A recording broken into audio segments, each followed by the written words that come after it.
पतंजलि योग सूत्र। मैंने यह हिंदी अनुवाद योग the alpha and the omega द्वारा ओशो की अंग्रेजी ऑडियो से किया है और उम्मीद करता हूँ कि आपको यह हिंदी ऑडियो पसंद आएगा। तो चलिए शुरू करते हैं। अब योग का अनुशासन। योग मन का निरोध है, तब साक्षी स्वयं में स्थापित हो जाता है। अन्य अवस्थाओं में मन की वृत्तियों के साथ तादात्म्य होता है। हम एक गहरे भ्रम में जीते हैं, आशा का भ्रम, भविष्य का भ्रम, कल का भ्रम। मनुष्य जैसा है, मनुष्य आत्म धोखे के बिना नहीं रह सकता। नीत्शे ने कहीं कहा है कि मनुष्य सत्य के साथ नहीं रह सकता। उसे सपनों की ज़रूरत है, उसे भ्रम की ज़रूरत है, उसे अस्तित्व के लिए झूठ की ज़रूरत है। और नीत्शे सत्य है। मनुष्य जैसा है वह सत्य के साथ नहीं रह सकता। इसे बहुत गहराई से समझना होगा, क्योंकि इसे समझे बिना उस जांच में प्रवेश नहीं हो सकता जिसे योग कहा जाता है। मन को गहराई से समझना होगा।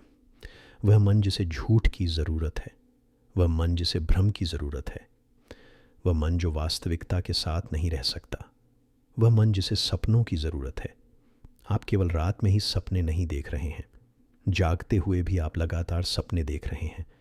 आप मेरी ओर देख रहे होंगे, आप मेरी बात सुन रहे होंगे, लेकिन आपके भीतर सपनों की धारा बह रही है। मन निरंतर स्वप्न, छवियां, कल्पनाएं बनाता रहता है। अब वैज्ञानिक कहते हैं कि आदमी नींद के बिना तो रह सकता है, लेकिन सपनों के बिना नहीं रह सकता। पुराने दिनों में यह समझा जाता था कि नींद एक ज़रूरत है, लेकिन अब आधुनिक शोध कहते हैं कि नींद वास्तव में एक ज़रूरत नहीं है। नींद की ज़रूरत सिर्फ इसलिए है ताकि आप सपने देख सकें। सपने देखना एक ज़रूरत है। अगर आपको सपने देखने और सोने की इजाज़त नहीं दी जाती तो आप सुबह तरोताज़ा, जीवंत महसूस नहीं करेंगे। आप थका हुआ महसूस करेंगे, जैसे कि आप सो ही नहीं पाए हैं। रात में कुछ अवधियाएं होती हैं, गहरी नींद की अवधि और सपने देखने की अवधि। इसमें एक लय होती है, ठीक वैसे ही जैसे दिन और रात में होती है। इसमें भी एक लय होती है। शुरुआत में आप करीब 40-45 मिनट के लिए गहरी नींद में चले जाते हैं। फिर सपनों का द्वार आता है। फिर आप सपने देखते हैं। फिर स्वप्नहीन नींद, फिर स्वप्न। पूरी रात यही चलता रहता है। अगर आपकी नींद में खलल पड़ता है, जब आप बिना सपने देखे गहरी नींद में होते हैं, तो सुबह आपको ऐसा नहीं लगेगा कि आपने कुछ मिस किया है। लेकिन जब आप सपने देख रहे होते हैं, अगर आपका सपना खलल पड़ता है तो सुबह आप पूरी तरह से थका हुआ महसूस करेंगे। अब इसे बाहर से भी जाना जा सकता है। अगर कोई सो रहा है तो तुम यह अनुमान लगा सकते हो कि वह सपना देख रहा है या सो रहा है। अगर वह सपना देख रहा है तो उसकी आंखें लगातार घूम रही होंगी, जैसे कि वह बंद आंखों से कुछ देख रहा हो। जब वह गहरी नींद में होगा तो उसकी आंखें नहीं घूमेंगी, वे स्थिर रहेंगी। इसलिए जब तुम्हारी आंखें घूम रही होंगी, अगर सुबह तुम्हारी नींद में खलल पड़ेगा तो तुम थका हुआ महसूस करोगे। जब तुम्हारी आंखें नहीं घूम रही होंगी तो नींद में खलल पड़ सकता है। सुबह तुम्हें कुछ कमी महसूस नहीं होगी। कई शोधकर्ताओं ने साबित किया है कि मानव मन सपनों पर पलता है। सपने एक ज़रूरत है और सपने पूरी तरह से खुद को धोखा देते हैं। और ऐसा सिर्फ रात में ही नहीं होता, जागते समय भी यही पैटर्न चलता है। दिन में भी आप इसे देख सकते हैं।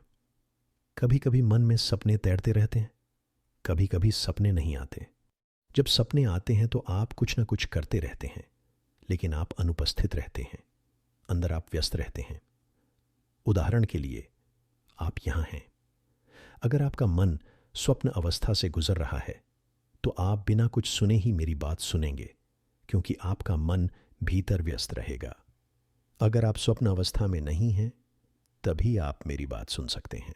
दिन रात मन स्वप्नहीनता से स्वप्न की ओर, फिर स्वप्न से स्वप्नहीनता की ओर घूमता रहता है।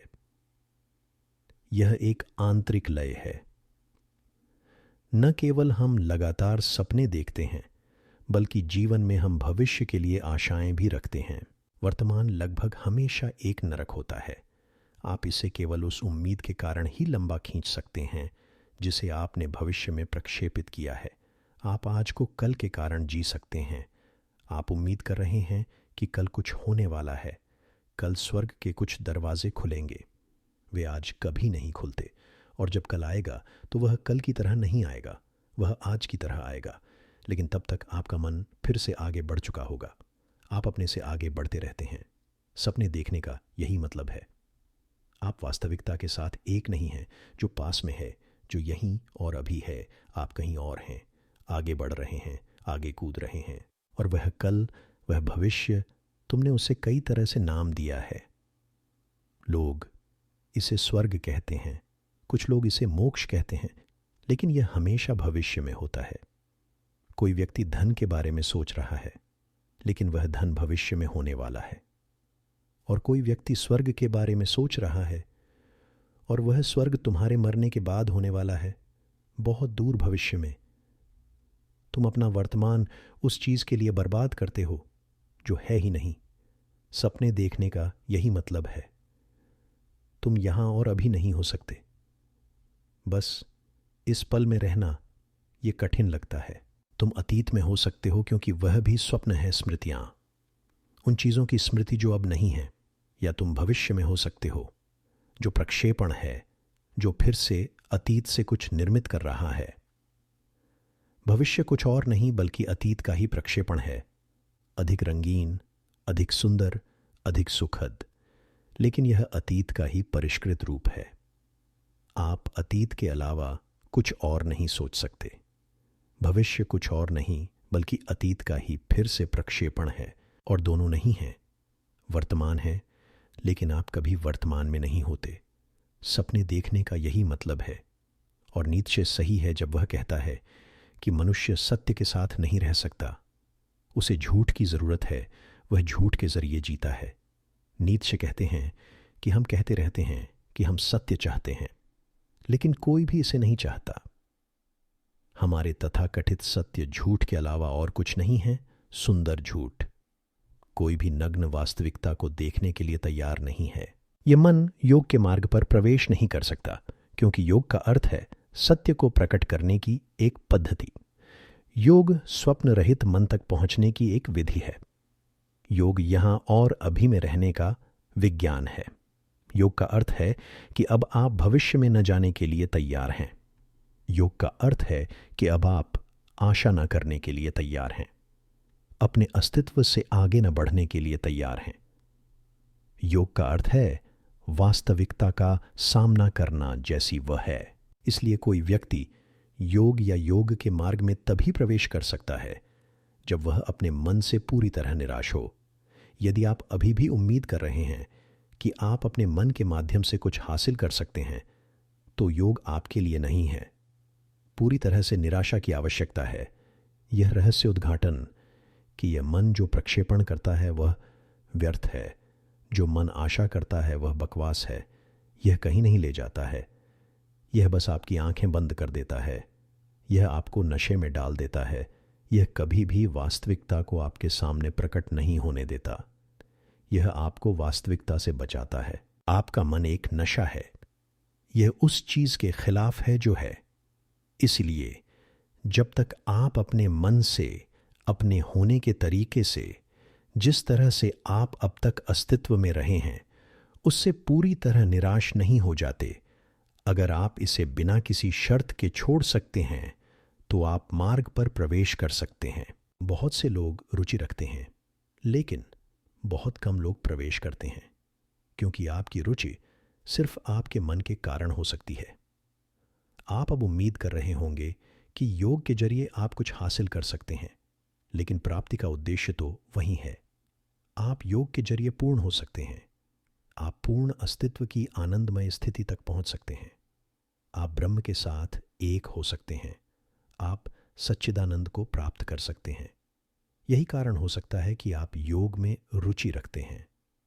अगर यही कारण है तो आपके और योग के मार्ग के बीच कोई मिलन नहीं हो सकता। तब आप इसके बिल्कुल खिलाफ हैं, पूरी तरह से विपरीत आयाम में आगे बढ़ रहे हैं। योग का अर्थ है कि अब कोई आशा नहीं है, अब कोई भविष्य नहीं है, अब कोई इच्छा नहीं है। जो है उसे जानने के लिए व्यक्ति तैयार है। जो हो सकता है, जो होना चाहिए, उसमें उसकी कोई दिलचस्पी नहीं है। उसकी कोई दिलचस्पी नहीं है। जो है उसमें ही उसकी दिलचस्पी है, क्योंकि केवल वास्तविक ही तुम्हें मुक्त कर सकता है। केवल वास्तविकता ही मुक्ति बन सकती है। पूर्ण निराशा की आवश्यकता है। उस निराशा को बुद्ध ने दुख कहा है। और यदि आप वास्तव में दुख में हैं तो आशा न करें, क्योंकि आपकी आशा केवल दुख को बढ़ाएगी। आपकी आशा एक दवा है। ये आपको केवल मृत्यु तक पहुंचने में मदद कर सकती है और कहीं नहीं। आपकी सभी आशाएं आपको केवल मृत्यु तक ही ले जा सकती हैं। वे ले जा रही हैं। पूरी तरह से निराश हो जाना कोई भविष्य नहीं, कोई उम्मीद नहीं, मुश्किल। सच्चाई का सामना करने के लिए हिम्मत की ज़रूरत है, लेकिन ऐसा क्षण हर किसी के जीवन में कभी न कभी आता है। हर मनुष्य के जीवन में एक ऐसा क्षण आता है जब वह पूरी तरह से निराशा का अनुभव करता है। उसके जीवन में पूर्ण अर्थहीनता घटित होती है। जब उसे यह बोध होता है कि वह जो कुछ भी कर रहा है वह व्यर्थ है, वह जहां भी जा रहा है वह कहीं नहीं जा रहा है, सारा जीवन अर्थहीन है। अचानक आशाएं गिर जाती हैं, भविष्य समाप्त हो जाता है और पहली बार तुम वर्तमान के साथ लय में होते हो। पहली बार तुम वास्तविकता के आमने सामने होते हो। जब तक यह क्षण तुम्हारे पास नहीं आता, तुम आसन मुद्राएं करते रह सकते हो। यह योग नहीं है। योग एक आंतरिक मोड़ है। यह एक पूर्ण उलटफेर है। जब तुम भविष्य में नहीं जा रहे हो, अतीत की ओर नहीं जा रहे हो, तब तुम अपने भीतर चलना शुरू कर देते हो, क्योंकि तुम्हारा अस्तित्व यहीं और अभी है। यह भविष्य में नहीं है। तुम यहीं और अभी मौजूद हो। तुम इस वास्तविकता में प्रवेश कर सकते हो, लेकिन तब मन को यहां होना चाहिए। इस क्षण का संकेत पतंजलि के प्रथम सूत्र द्वारा दिया गया है। प्रथम सूत्र के बारे में बात करने से पहले कुछ अन्य बातें समझनी होंगी। पहली बात, योग कोई धर्म नहीं है, इसे याद रखें। योग हिंदू नहीं है, यह मुसलमान नहीं है। योग गणित की तरह एक शुद्ध विज्ञान है, भौतिकी या रसायन विज्ञान। भौतिकी ईसाई नहीं है, भौतिकी बौद्ध नहीं है। अगर ईसाइयों ने भौतिकी के नियमों की खोज की है तो भी भौतिकी ईसाई नहीं है।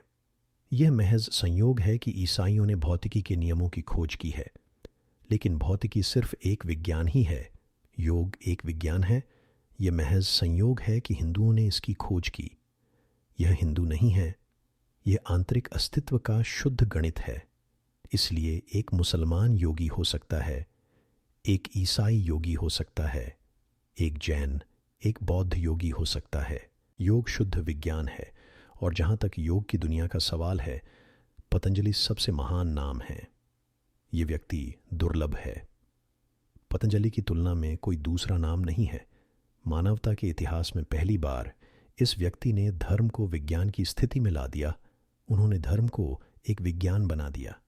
केवल नियम, किसी विश्वास की आवश्यकता नहीं है, क्योंकि तथाकथित धर्मों को विश्वास की आवश्यकता होती है।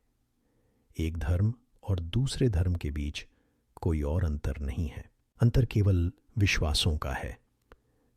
एक मुसलमान के कुछ विश्वास होते हैं, एक हिंदू के कुछ और, एक ईसाई के कुछ और। अंतर विश्वासों का है। जहां तक विश्वास का सवाल है, योग में कुछ भी नहीं है।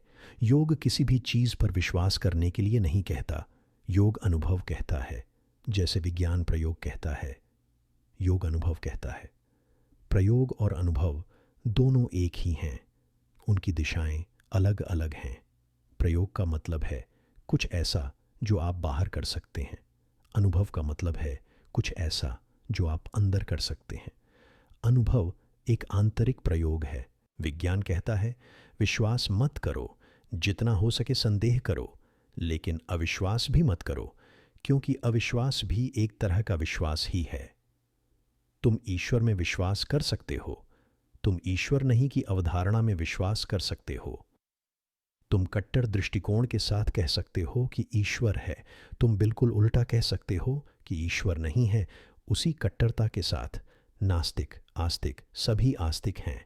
और विश्वास विज्ञान का क्षेत्र नहीं है। विज्ञान का अर्थ है कुछ अनुभव करना जो है, किसी विश्वास की आवश्यकता नहीं है। इसलिए दूसरी बात याद रखने की, योग अस्तित्वगत, अनुभवात्मक, प्रयोगात्मक है।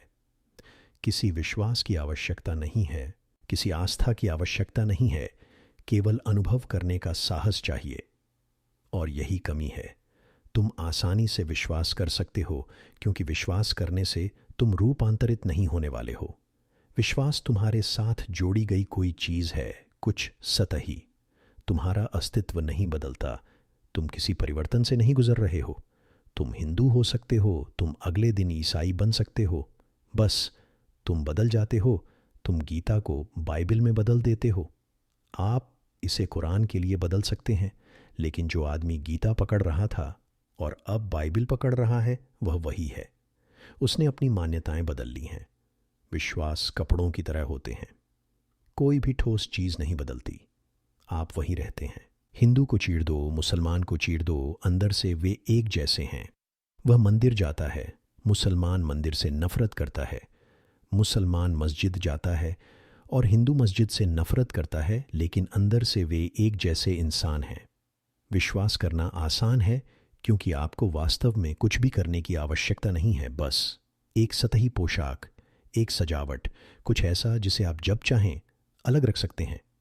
योग विश्वास नहीं है, इसलिए यह कठिन है, कष्ट साध्य है और कभी कभी यह असंभव लगता है। यह एक अस्तित्ववादी दृष्टिकोण है। आप सत्य तक पहुंचेंगे, लेकिन विश्वास के माध्यम से नहीं, बल्कि अपने स्वयं के अनुभव के माध्यम से, अपने स्वयं के बोध के माध्यम से। इसका मतलब है कि आपको पूरी तरह से बदलना होगा। आपके नज़रिए, आपकी जीवन शैली, आपका मन, आपकी मानसिकता को पूरी तरह से तहस नहस करना होगा। कुछ नया बनाना होगा। उस नएपन से ही आप वास्तविकता के संपर्क में आ सकेंगे। इसलिए योग मृत्यु भी है और नया जीवन भी। जैसे तुम हो, तुम्हें मरना ही पड़ेगा, और जब तक तुम नहीं मरोगे नया जन्म नहीं हो सकता। नया तुम्हारे भीतर छिपा है। तुम उसके लिए बस एक बीज हो, और बीज को नीचे गिरना चाहिए, धरती में समा जाना चाहिए। बीज को मरना ही होगा, तभी नया तुम में से पैदा होगा। तुम्हारी मृत्यु तुम्हारा नया जीवन बन जाएगी। योग मृत्यु भी है और नया जन्म भी। जब तक तुम मरने के लिए तैयार नहीं हो, तब तक तुम्हारा पुनर्जन्म नहीं हो सकता। इसलिए यह विश्वास बदलने का सवाल नहीं है। योग कोई दर्शन नहीं है। मैं कहता हूं कि यह कोई धर्म नहीं है। मैं कहता हूं कि यह कोई दर्शन नहीं है। कुछ ऐसा जिसके बारे में आप सोच सकें। यह कुछ ऐसा है जो आपको बनना ही होगा। सोचने से काम नहीं चलेगा। विचार आपके सिर में चलते रहते हैं। यह वास्तव में आपके अस्तित्व की जड़ों में नहीं है। यह आपकी समग्रता नहीं है। यह सिर्फ एक हिस्सा है, एक कार्यात्मक हिस्सा। इसे प्रशिक्षित किया जा सकता है और आप तर्क से बहस कर सकते हैं। आप तर्क संगत रूप से सोच सकते हैं, लेकिन आपका दिल वही रहेगा। आपका दिल आपका सबसे गहरा केंद्र है। आपका सिर सिर्फ एक शाखा है। आप सिर के बिना रह सकते हैं, लेकिन आप दिल के बिना नहीं रह सकते। आपका सिर बुनियादी नहीं है। योग आपके संपूर्ण अस्तित्व, आपकी जड़ों से संबंधित है। यह दार्शनिक नहीं है। इसलिए पतंजलि के साथ हम सोच विचार अटकलें नहीं लगाएंगे। पतंजलि के साथ हम अस्तित्व के परम नियमों को जानने की कोशिश करेंगे।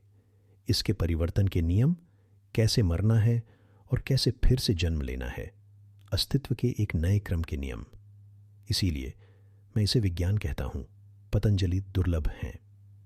वे बुद्ध, कृष्ण, क्राइस्ट, महावीर, मोहम्मद, जरथुस्त्र जैसे प्रबुद्ध व्यक्ति हैं, लेकिन वे एक तरह से अलग हैं।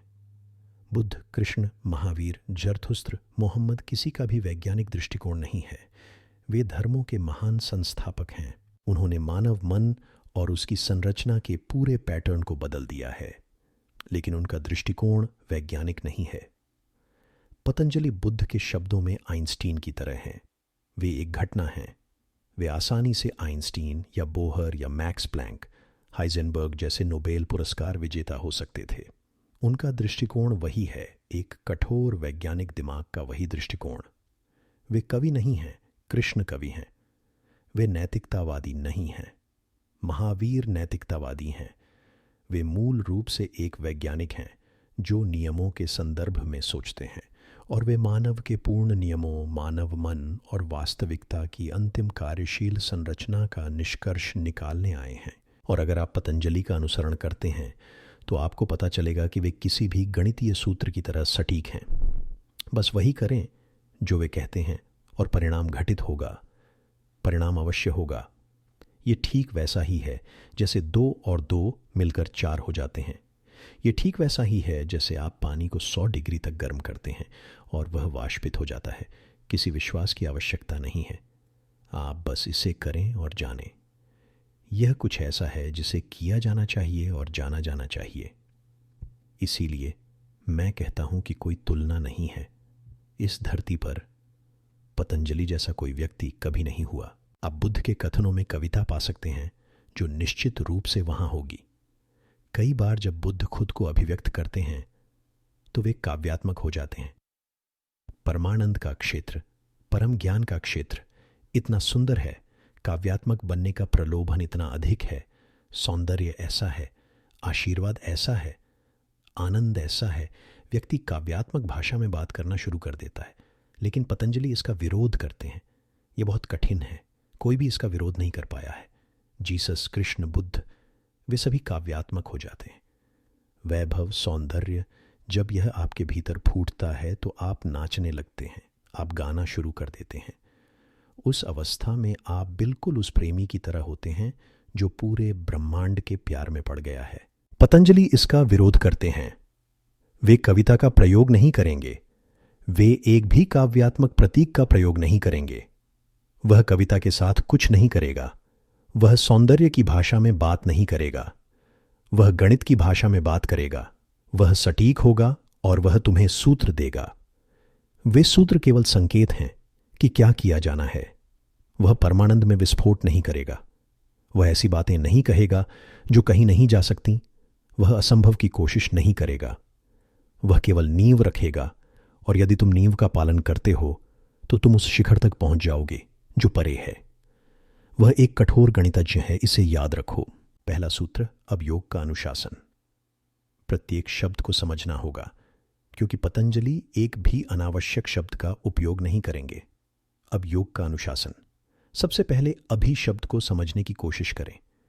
यह अभी उस मनः स्थिति को इंगित करता है जिसमें मैं था, बस आपसे बात कर रहा हूं। यदि तुम भ्रमित हो, यदि तुम आशाहीन हो, यदि तुम सभी इच्छाओं की व्यर्थता के बारे में पूरी तरह से जागरूक हो गए हो, यदि तुम अपने जीवन को निरर्थक समझते हो, जो कुछ भी तुम अब तक कर रहे थे वह पूरी तरह से मृत हो गया है, भविष्य में कुछ भी नहीं बचा है, तो तुम पूर्ण निराशा में हो, जिसे कीरकेगार्ड संताप कहता है। यदि तुम संताप में हो, पीड़ित हो, नहीं जानते कि क्या करना है, नहीं जानते कि कहाँ जाना है, नहीं जानते कि किससे देखना है, बस पागलपन या आत्महत्या या मृत्यु के कगार पर हो, तो तुम्हारे जीवन का पूरा ढांचा अचानक व्यर्थ हो गया है। यदि यह क्षण आ गया है तो पतंजलि कहते हैं, अब योग का अनुशासन। केवल अब तुम योग के विज्ञान को, योग के अनुशासन को समझ सकते हो। यदि वह क्षण नहीं आया है तो आप योग का अध्ययन करते रह सकते हैं, आप एक महान विद्वान बन सकते हैं, लेकिन आप योगी नहीं बनेंगे। आप इस पर शोध प्रबंध लिख सकते हैं, आप इस पर प्रवचन दे सकते हैं, लेकिन आप योगी नहीं बनेंगे। आपके लिए वह क्षण नहीं आया है। बौद्धिक रूप से आप रुचि ले सकते हैं, अपने मन के माध्यम से आप योग से संबंधित हो सकते हैं, लेकिन योग कुछ भी नहीं है यदि यह एक अनुशासन नहीं है। योग कोई शास्त्र नहीं है, यह कोई शास्त्र नहीं है, यह एक अनुशासन है। यह कुछ ऐसा है जो आपको करना है। यह जिज्ञासा नहीं है, यह दार्शनिक चिंतन नहीं है, यह उससे कहीं अधिक गहरा है। यह जीवन और मृत्यु का प्रश्न है। यदि वह क्षण आ गया है जहां तुम्हें लगता है कि सभी दिशाएं भ्रमित हो गई हैं, सभी रास्ते गायब हो गए हैं, भविष्य अंधकारमय है और हर इच्छा कड़वी हो गई है, और हर इच्छा के माध्यम से तुमने केवल निराशा ही जानी है, आशाओं और सपनों की ओर सारी गति बंद हो गई है, अब योग का अनुशासन। यह अभी शायद कभी नहीं आया होगा। तब मैं योग के बारे में बात करता रहूंगा, लेकिन आप नहीं करेंगे। सुनो, आप तभी सुन सकते हैं जब वह क्षण आपके भीतर मौजूद हो। क्या आप सचमुच असंतुष्ट हैं? हर कोई हां कहेगा, लेकिन वह असंतोष वास्तविक नहीं है। आप इस बात से असंतुष्ट हैं, आप उस बात से असंतुष्ट हो सकते हैं, लेकिन आप पूरी तरह से असंतुष्ट नहीं हैं। आप अभी भी उम्मीद कर रहे हैं। आप अपनी पिछली उम्मीदों के कारण असंतुष्ट हैं, लेकिन भविष्य के लिए आप अभी भी उम्मीद कर रहे हैं। आपका असंतोष पूर्ण नहीं है। आप अभी भी कहीं न कहीं किसी संतुष्टि, कहीं न कहीं किसी संतुष्टि के लिए लालायित हैं। कभी कभी तुम निराश महसूस करते हो, लेकिन वह निराशा सच्ची नहीं होती। तुम निराश महसूस करते हो क्योंकि कुछ आशाएं पूरी नहीं हुई हैं, कुछ आशाएं टूट गई हैं। लेकिन आशा अभी भी है, आशा नहीं टूटी है। तुम अभी भी आशा करोगे। तुम इस आशा से, उस आशा से असंतुष्ट हो, लेकिन तुम आशा से असंतुष्ट नहीं हो। अगर ऐसी आशा से तुम निराश हो, तो वह क्षण आ गया है और तब तुम योग में प्रवेश कर सकते हो। और तब यह प्रवेश एक मानसिक चिंतनशील घटना में प्रवेश नहीं होगा। यह प्रवेश एक अनुशासन में प्रवेश होगा। अनुशासन क्या है? अनुशासन का मतलब है अपने भीतर एक व्यवस्था बनाना। जैसे आप हैं, आप एक अराजकता हैं। जैसे आप हैं, आप पूरी तरह से अव्यवस्थित हैं। गुरुजीएफ कहा करते थे, और गुरुजीएफ कई मायनों में पतंजलि की तरह हैं। वह फिर से धर्म के मूल को विज्ञान बनाने की कोशिश कर रहे थे। गुरुजीएफ कहते हैं कि तुम एक नहीं हो, तुम भीड़ हो। यहाँ तक कि जब तुम मैं कहते हो, तब भी कोई मैं नहीं होता। तुम्हारे अंदर बहुत सारे मैं हैं, बहुत सारे अहंकार हैं। सुबह एक मैं, दोपहर में दूसरा मैं, शाम को तीसरा मैं। लेकिन तुम इस गड़बड़ी के प्रति कभी जागरूक नहीं होते, क्योंकि कौन इसके प्रति जागरूक होगा? ऐसा कोई केंद्र नहीं है जो जागरूक हो सके। योग अनुशासन है का अर्थ है कि योग आपके अंदर एक क्रिस्टलीकृत केंद्र बनाना चाहता है। जैसे आप हैं, आप एक भीड़ हैं और भीड़ में कई घटनाएं होती हैं। एक बात यह है कि आप भीड़ पर विश्वास नहीं कर सकते।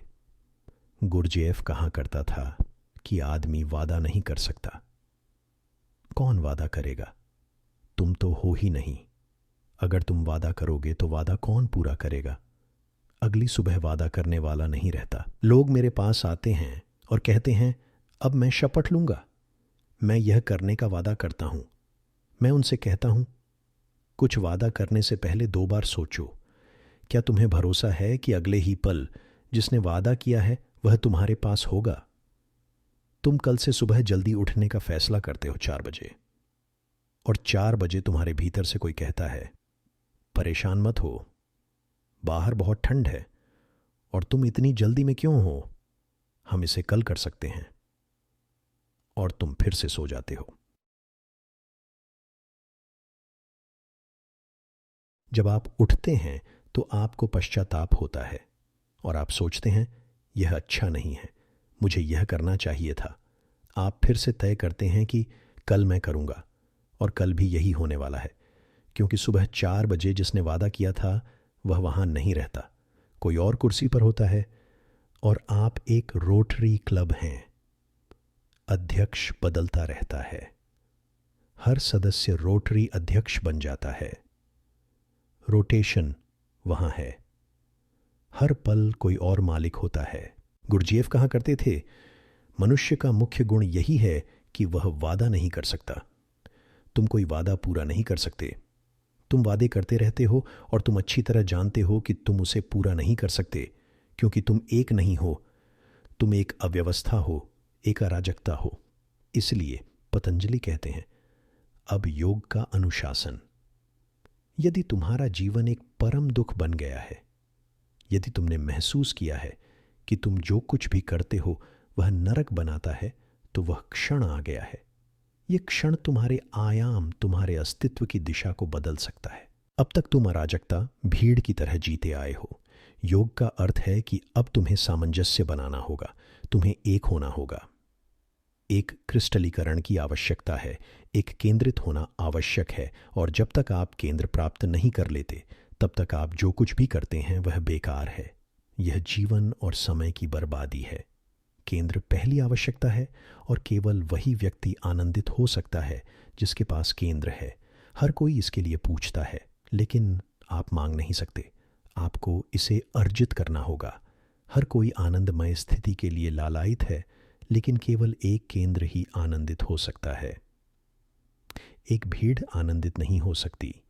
एक भीड़ के पास कोई आत्मा नहीं है। आत्मा है ही नहीं, आनंद कौन होगा? परमानंद का अर्थ है पूर्ण मौन, और मौन तभी संभव है जब सामंजस्य हो, जब सभी असंगत टुकड़े एक हो जाएं, जब कोई भीड़ न हो बल्कि एक हो। जब आप घर में अकेले हों और कोई और ना हो तो आप आनंदित होंगे। अभी आपके घर में बाकी सब लोग हैं, आप वहाँ नहीं हैं, केवल मेहमान हैं। मेज़बान हमेशा अनुपस्थित रहता है और केवल मेज़बान ही आनंदित हो सकता है। इस केंद्रीकरण को पतंजलि अनुशासन कहते हैं। अनुशासन। अनुशासन शब्द सुंदर है। ये उसी मूल से आता है जहाँ से शिष्य शब्द आता है। अनुशासन का अर्थ है सीखने की क्षमता, जानने की क्षमता। लेकिन जब तक आप होने की क्षमता हासिल नहीं कर लेते, तब तक आप नहीं जान सकते, आप नहीं सीख सकते। एक बार एक आदमी बुद्ध के पास आया और उसने कहा, वह ज़रूर कोई समाज सुधारक, कोई क्रांतिकारी रहा होगा। उसने बुद्ध से कहा, दुनिया दुख में है, मैं आपसे सहमत हूँ। बुद्ध ने कभी नहीं कहा कि दुनिया दुख में है। बुद्ध कहते हैं, तुम दुख हो, दुनिया नहीं। जीवन दुख है, संसार नहीं। मन दुख है, संसार नहीं। मन दुख है, संसार नहीं। लेकिन उस क्रांतिकारी ने कहा, संसार दुख में है, मैं आपसे सहमत हूं। अब मुझे बताइए, मैं क्या कर सकता हूं? मेरे अंदर गहरी करुणा है और मैं मानवता की सेवा करना चाहता हूं। सेवा ही उसका आदर्श वाक्य रहा होगा। बुद्ध ने उसकी ओर देखा और चुप रहे। बुद्ध के शिष्य आनंद ने कहा, यह आदमी ईमानदार लगता है, इसका मार्गदर्शन करो। तुम चुप क्यों हो?